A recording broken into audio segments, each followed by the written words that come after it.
Hi and welcome to new episode of Unmute with Brainy Mama. It's U-E. Oh God, ये क्या है? Unmute. तो U and MUT में क्या problem है? Shruti, follow phonics.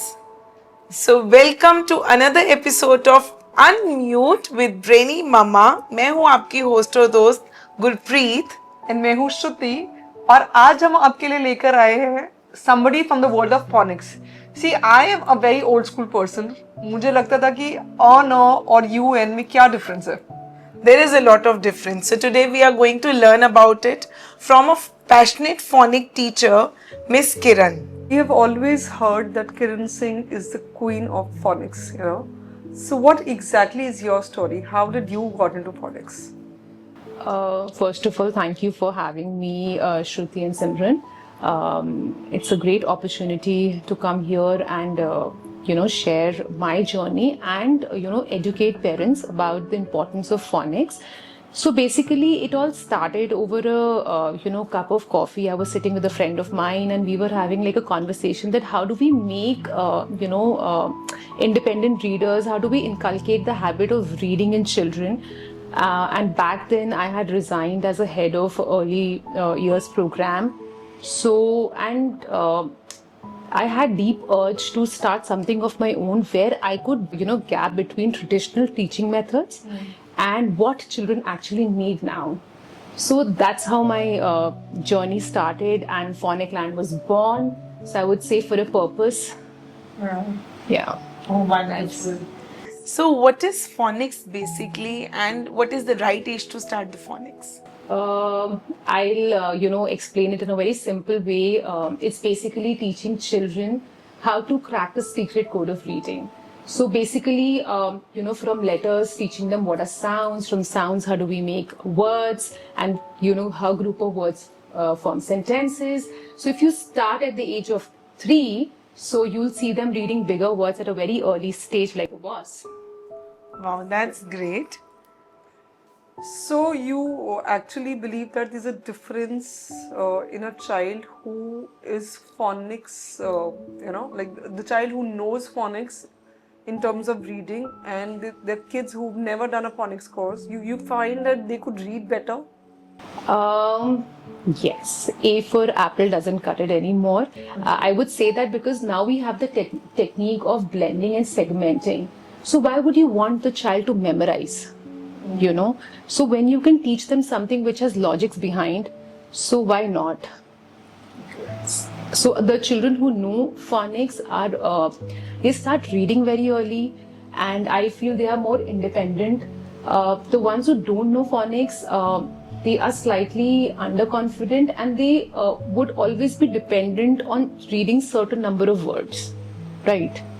So, Kiran, say if I have not started the phonics at the age of 3 and my child is right now 8. So, can I start now? Of course. So, phonics is not age specific. Even if you start late, as far as you're aware, or maybe you want the child to read early and make them independent readers, it's fine. So a child who starts at 4, 6 or 8, everyone learns at their own pace, but all of them thrive. So when a child starts at the age of 8, how much time do we really need a child to get to those levels of phonics and start reading on their own? So my programs are divided into 3 levels. Okay. So one is sounds, where we teach just the sounds to the children. Then is when we teach them how to blend, which takes another 4 months. The first level takes 3.5 months. The next level takes 4 months. And the last one is where I teach them, digraph, diphthongs, or maybe all the alternative spelling rules. That takes 5 months. So I would say 1.5 years. And then the child is... Yes. Okay. So, Kiran, I remember when we were young, we used to start with ABCD. Now the time has changed. Now, children are starting with sounds. What is the actual difference that you get to see, in both the generations? जैसे मेरी वाली जो थी, हम जो ABCD करें, and now this generation, those are starting with phonics. Why is this so? I would say when we were kids, times were simpler. We were taught to, memorize, write spellings 10 times and learn. If you remember, if we would make mistakes, our teachers would tell us to write, make a correction column and write. But if you have a technique where you can give them logic, where you can teach them, and they don't have to memorize, they don't have to guess, wouldn't you want your child to learn that skill? I think we would want them. That would be better to give them some technique to read on their own. Absolutely. It will make them independent as well. Absolutely, yes. So tell us something. In phonics also there are a lot of segments, like I was reading that you need to know the right blending and you kind of need to memorize those blendings also. Isn't that so? So combinations, Right. like when A and I comes together, it makes the sound A. But yes, you have to remember that with A, I has to come, right? So yes, but you don't have to remember the entire spelling of, let's say, snail. You just have to remember that A and I makes the sound A. Okay. So it just makes your work very easy.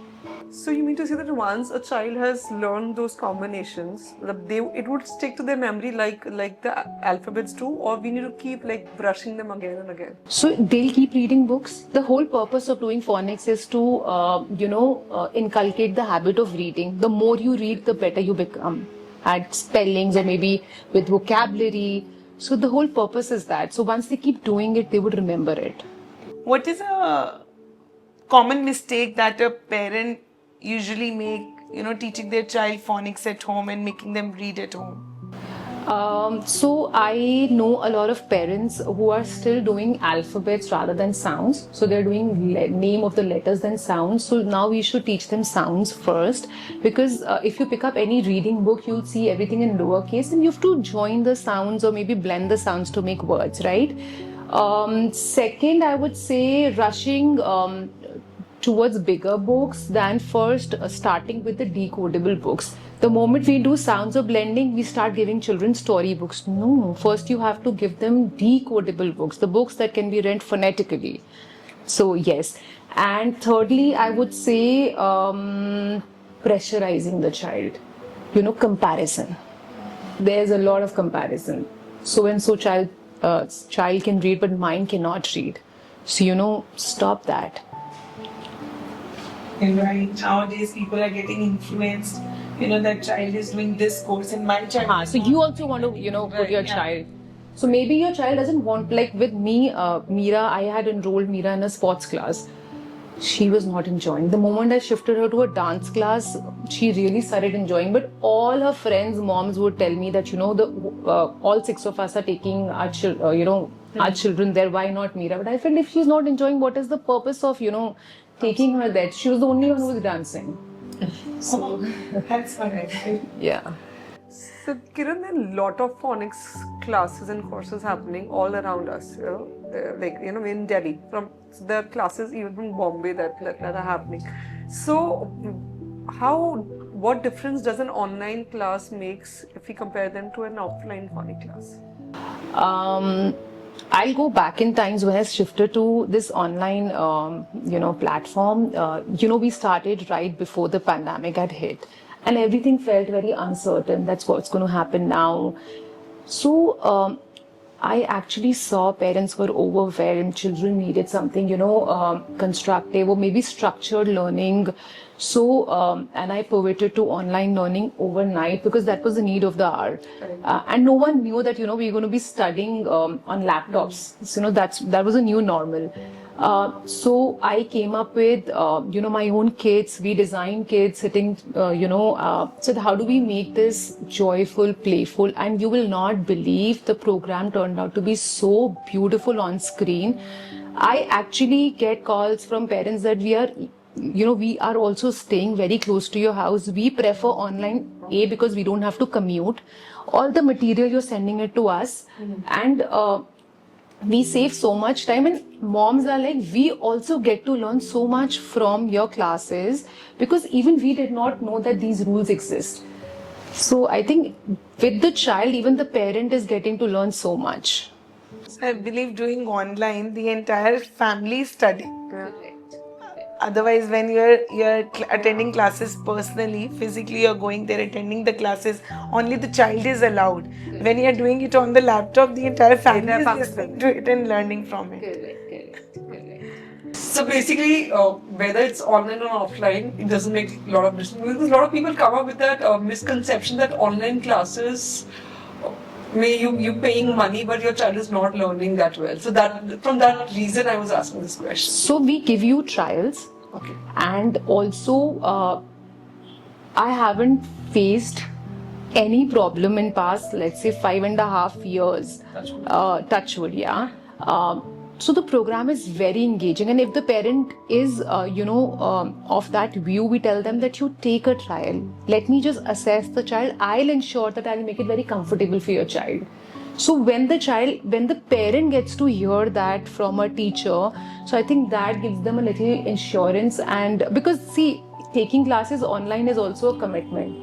An adult has to sit with them. Yes. So that's where parents don't want to do it these days. They want to drop the child and pick the child. But I get, so for my classes, the kind of parents I get, most of them want to learn with the children. So, yeah. Great. So how do you make learning fun?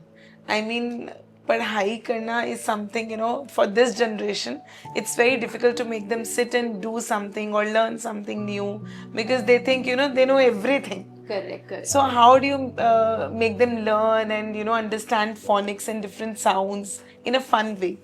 So, so my every class is different when it comes to Soundbox. Soundbox is my base program wherein I just teach the sounds to the children. And the kind of kit that you get, you just have to open the mini packet and keep the craft ready. So it would include painting or maybe cutting or, some activity would be there. So it's not monotonous. The session is for 40 minutes, but after every 7 to 8 minutes, you'll see a, new activity. So it just keeps them busy, and they're, the parents are hooked on to the, program then. Right. So that's how I make it, engaging and interesting for them. Sounds very interesting. Yes. I wish me hoti. Different activities. So, I would also like to share here that when we started this, when we started shipping those kits and we started it online, the kind of growth that we saw was tremendous, not only just in terms of numbers, but the kind of impact we were making. So that was very motivating. Right. So, Kiran, a lot of mothers these days are also enrolling themselves for a course, or they sit with their child. So, do you think a mother can also independently learn phonics? Like, what is your take on that? 100%. Even a mom can learn. I feel if a mother learns, nothing better than that, because then you're teaching the right thing to the child, right? Sometimes you're overconfident that I learned this way, so I want my child also to learn, in the same fashion. Right. But the times have evolved, the times have really changed. So why not, first pursue a course and then you can, teach the child. But I also, like I just said, a lot of moms, they don't want to miss my class because they say that with my child, I'm also getting to learn. So yes. This is interesting, I believe, because you don't know if you are not professional and you don't know what to teach your child, rather than teaching them something wrong. Correct. Better to learn and then teach them. So we use sight words, right? So phonic rule apply to the sight words as well. Like, what is it? So we call them tricky words in Jolly Phonics. In certain tricky words, you can use those rules, but certain ones you have to memorize. So, in my classes, I kind of come up with those kind of, clues where the child automatically remembers the spellings. So, yes, so we make tricky words also very interesting in our classes, and the child is able to read sentences so fluently then. Can you share some fun way to teach maybe one or two? Yeah, any two tricks? So maybe when we are doing this or that, so teacher would tell the child that you have to say THAT. So I tell them, you already know that the and her make the sound the. So why can't we just say the actor and read the tricky word that? It becomes very simple for them. Yeah. Yeah. So like this, I give them a lot of clues, and it becomes very easy for them then. Right. So you mentioned that the right age to start phonics is at the age of 3. Correct. That means we starting phonics when our kids are about to start their nursery. Correct. And till the time they are moved to KG, they're already pro. Correct. So just for knowledge, I'm asking that at the age of 3, the kids are not even like, they can't even talk fluently. So isn't the age 3 is too early to start with phonic program? I'm sure they are very well versed with what YouTube is. Yeah. They can hold a remote and switch on the Right, yeah. YouTube or whatever. So they are ready for it. And with my daughter, as I would just share here, I never sat her down to learn phonics. It came very naturally to her because she would listen. So the moment she was 2.3, she started reading words, three-letter words, and now she's able to read, Fitzroy books. So she's just turned 3. So, and I never made it like a learning for her. We would have fun, and I would tell her, "Can you tell me what is written there?" The other day, we were just in the market, and she said, "Mama, I can read hot dog." So I said, "What is that?" So I was telling her, hot dog looks like this. So that's when she tasted the hot dog for the first time. So yeah, if you make it like a fun learning for them, it is not pressurizing for the child. And this is wonderful, because till the time they're actually into school, formal school, KG, they're pro. I'll tell you something here. So we are sending our children to very good schools in Delhi, right? But 80% of the schools are not doing phonics. They will say we are doing phonics because they'll do CVC words, they'll do 3-letter words, they'll do families, and they'll say we've done phonics. So in nursery, they'll just do letters and sounds. In KG, they'll do CVC words. And the moment the child is in grade 1, you keep a textbook in front of the child. How do you expect a child to read a book when you've not even taught them blending Absolutely. technique? So here I feel all the schools should start training their teachers how to, make the whole process easy for the children so that it doesn't come like a shock to the parent and the child. A lot of kids, who are in grade 1, the parents realize it in the month of April that, oh my God, ma'am, we don't know how to make our child read. Aap jaldi kara do. There is no magic wand. I tell them you have to follow the process.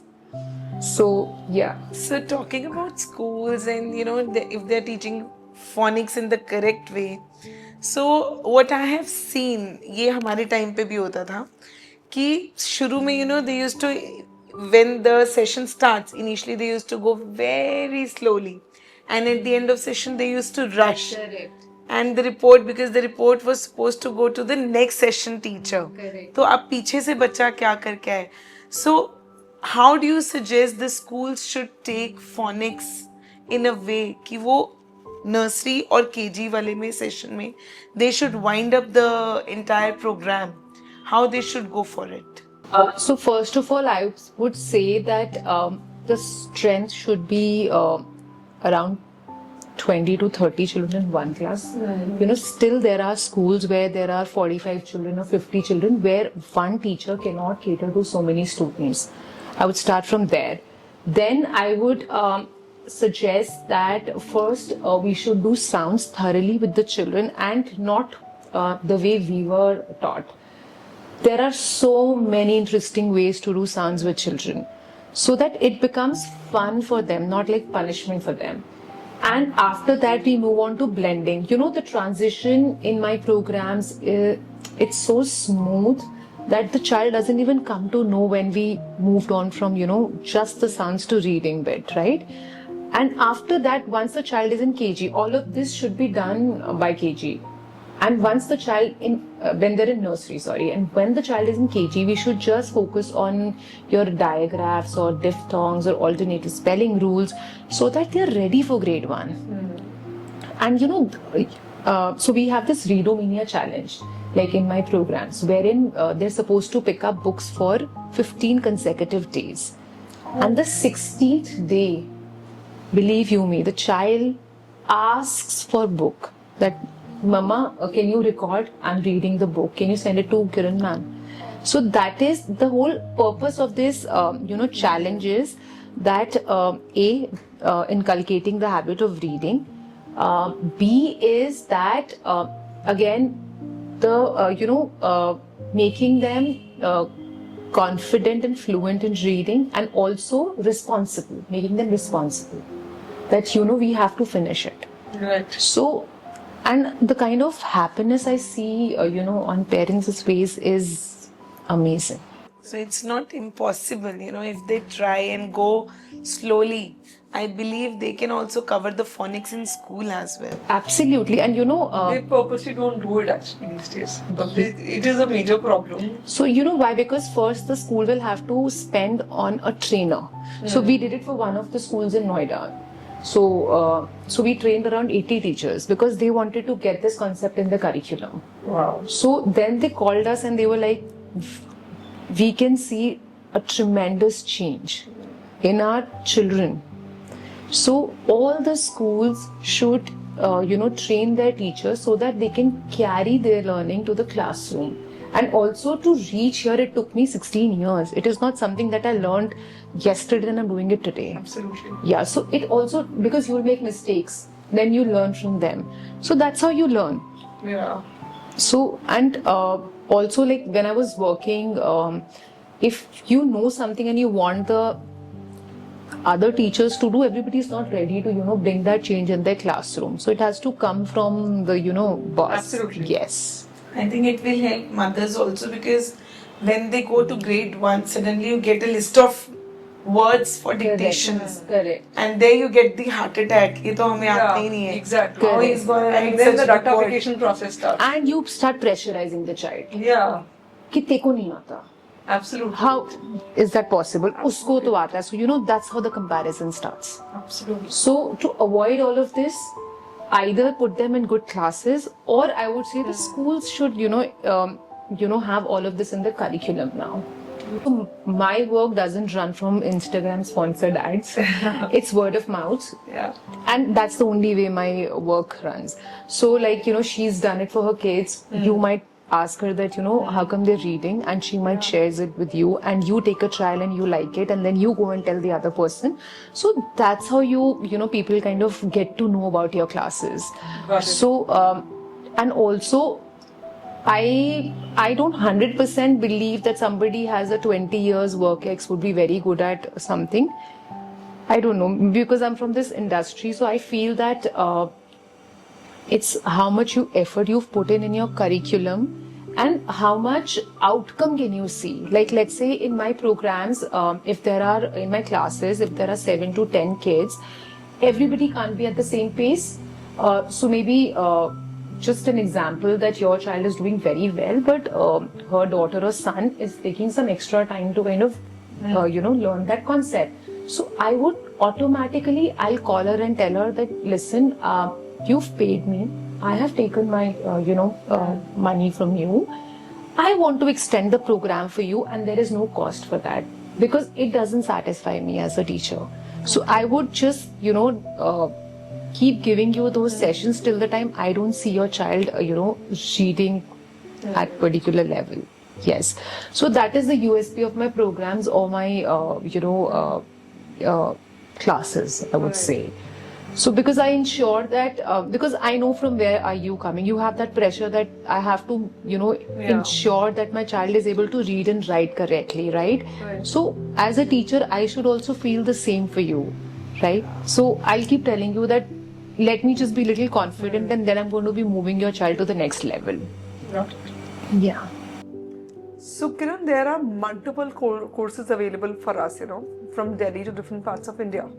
So when a parent like us is looking for a course online, what are 5 prerequisites that they should have, on their mind to find the right course for their child? Okay, so I would start with the first point, which is that my work doesn't run on sponsored ads. So it is word of mouth that's made me reach where I am right now. Secondly, the student-teacher ratio, like my classes would not have more than 8 to 10 children. So yes, and I ensure that everybody is a part of the class, and they are at, all of them are at same pace. Now, thirdly, I would say that let's say my reading ladder level 1, where I teach them blending. So that program is ideally for 4 to 4.5 months. By then, the child is able to read decodable books. If, let's say, your child is not able to reach decodable books by then we extend the program. So the kind of hard work we put is also that the parent sees. And then I would say that let's say your child is ready to move to level 2, and you, like I just said, we kind of extend the program, and once I am assured, I follow up with you, and then we move on to the next level. Okay. Yes. Okay, and any type of certification that a parent should look for in a teacher while enrolling for a course? Yeah, so that was my fifth point. The teacher should be, like I am Jolly Phonics Certified trainer. So because I've done that program, and I also had past experience of teaching, so which really helped me when I started Phonics Lab. Of course, you need to see that as well. So Kiran, can you recommend few decodable books for parents? They can start at home. So first, I'll tell the audience what decodable books are. The books that can be read phonetically. There are beautiful books out in the market. You can find them on Amazon. So like Fitzroy 1 to 10 is a wonderful series. They have come up with multiple series. Once you're done with 1 to 10, you can buy 10 to 11, 11 to 20, then you can buy from 21 to 30. So there are I think more than 50 books that they have. Then you have Usborne, then you have once the child is done with decodable books, then you can start with those Ladybird books, level 1, level 2. The child is absolutely ready to read those. And here I would also like to share that in few months we are coming up with our own decodable books. Like we're working on the content. So we'll first launch the decodable series and then the other reading books. Yes. Congratulations on the new phase that you're starting off for getting your own books. I think this is very interesting. Thank you so much, Shruti. Yes, even we're very excited and we're working day and night. We were supposed to launch in the month of July, but so as you know, once you get into it, so there are natural delays. So yes, I would love to share the series once we're out with them. Yes. So tell us something that how would as a layman one would find a difference in kids who are phonic trained. Like what are those things that come across as, oh, this child looks like a phonic trained child? I think you don't have to push them for reading. If they're sitting at a restaurant, they would pick up the menu card, they would start reading it. If they're in the car and they would see any signboard, they would want to read. So it comes very naturally to them. So, and they don't feel pressurized. And also, that's what I've seen with my daughter. Reading has become a part of her, daily routine that she would want to pick up. If, I would say decodable books, because she's just turned 3, so she's still learning to read. So I don't have to push her. So, and she finds it, and it gives her a high the moment she's done with, one of, she's read one book. So during pandemic, we all were at home, and we started this habit of reading. We started inculcating this habit कि हम सोने से पहले और उठने के बाद 15 minutes we'll read a book. Me and my husband. And Jay used to see us, observe us. And वो कोई भी random book उठा के ना उल्टी सीधी आगे से पीछे से, and he used to start reading. Then I started studying about it, how I can introduce this to him, and I started on my own with phonics with him, taking YouTube classes. And Jay started reading, and then I took some professional help, and by the age of 2.8 he started proper reading. Wow. And one day I got a call from one of his class where someone told me that your child is reading the entire page. How is it possible for a 2.8 years old child? And are you pressurizing your child?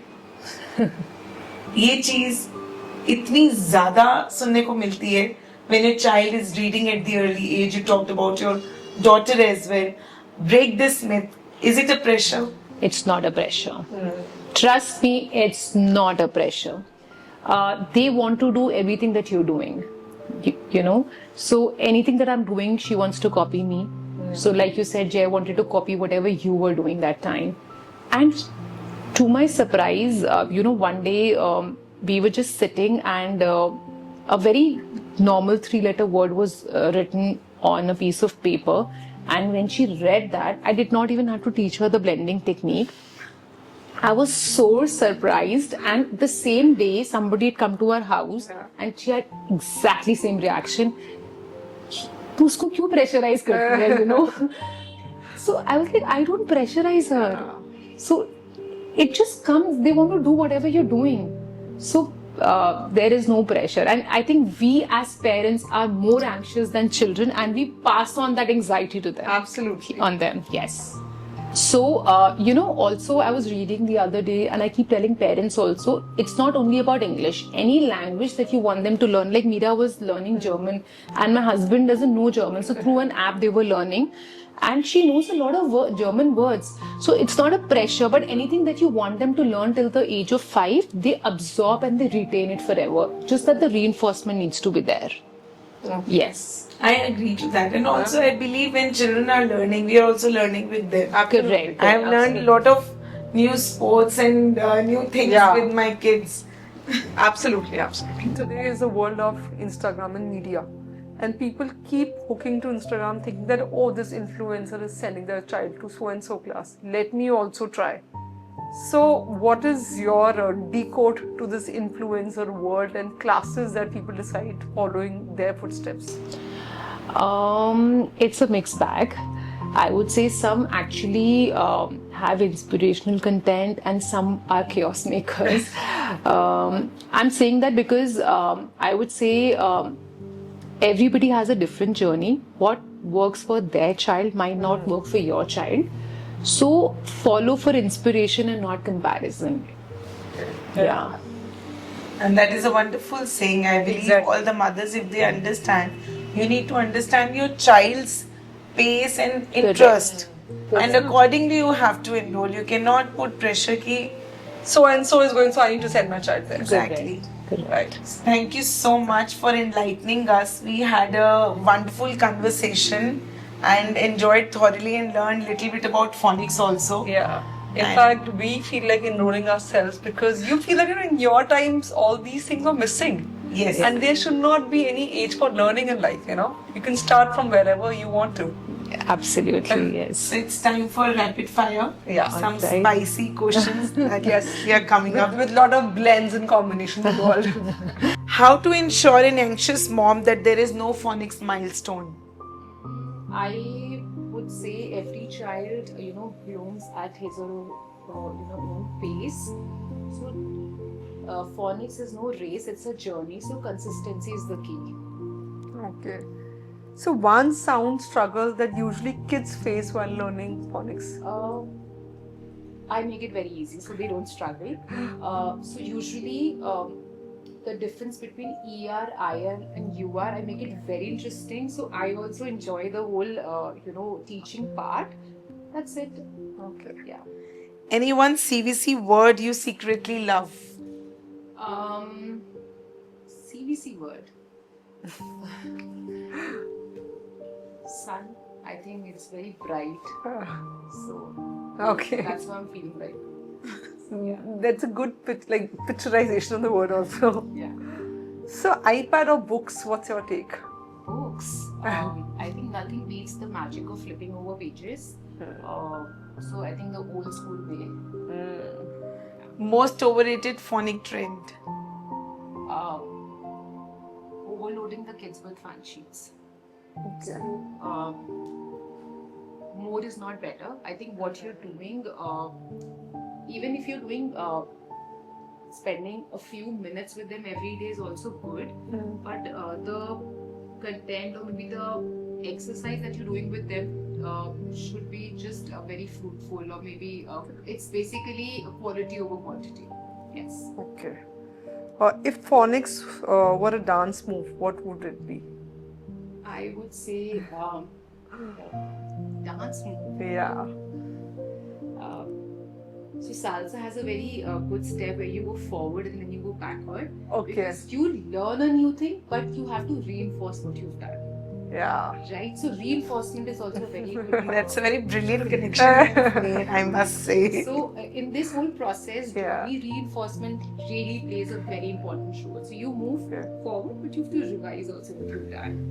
You sound like a fun phonic teacher. Yes. So tell any three ways where the parent can teach phonics in a very playway method or fun way at home. Okay, so when you start phonics, there are beautiful, sound button phonic books. You can do it with children. Then I would suggest now we come across amazing, phonic board games which we can play with children. And also, I use a lot of, old school, sound letter magnets because we make a lot of words with them. I think that rules the kingdom, I would say. So, but the parents should know how and what they are doing. Like, the rules when they are doing it with children. Absolutely. Nice. So, phonics is not a fad. It is vital for education because I would say because reading is very important and it should come naturally by not pressurizing. So what I've seen with Meera also, anything that I enjoy doing it with her, or maybe when I show that, oh, I really like doing this, she automatically starts enjoying. Not everything, but mostly, because our children look up to us only when they want to learn something. So if you make it like a happy, fun, engaging, process, the child automatically starts enjoying it. If you make it like a thing कि ये तो करना है, ये तो पढ़ना है, then it becomes like a thing कि so reverse psychology also works a lot with them. I agree with this generation, yes, and I believe that you need to this generation needs a little extra attention. So what you are doing, the children are following the same. If you are enjoying something, they're also enjoying. If you are not enjoying, then they're also not giving yes. It was a very nice conversation. We enjoyed a lot, and we as mothers learned a lot, and I hope we are going to follow the same with our children as well. Thank you so much, Kiran, for your time. Most welcome. It was indeed a pleasure being a part of your podcast. Thank you for having me here. Thank you so much for sharing those tricks and tips which are very important for us and for our audience, that don't get fooled. Find the right ways of educating your child, and thank you so much for being here. There's a link right here. Please subscribe to our channel. Please like, comment, keep giving us a lot of ideas and keep giving us a lot of advices, and meanwhile take good care and stay tuned to us. Thank you very much.